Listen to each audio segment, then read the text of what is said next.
আমাদের কুলতলি বিধানসভা তৃণমূল কংগ্রেসের পক্ষ থেকে আমরা প্রতি বছর বিশেষ করে আমাদের যেই পবিত্র রমজান মাস,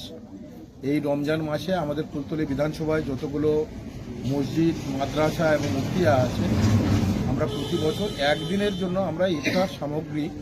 আমরা মসজিদকে দিই। সেক্ষেত্রে এবছরে আমরা আমাদের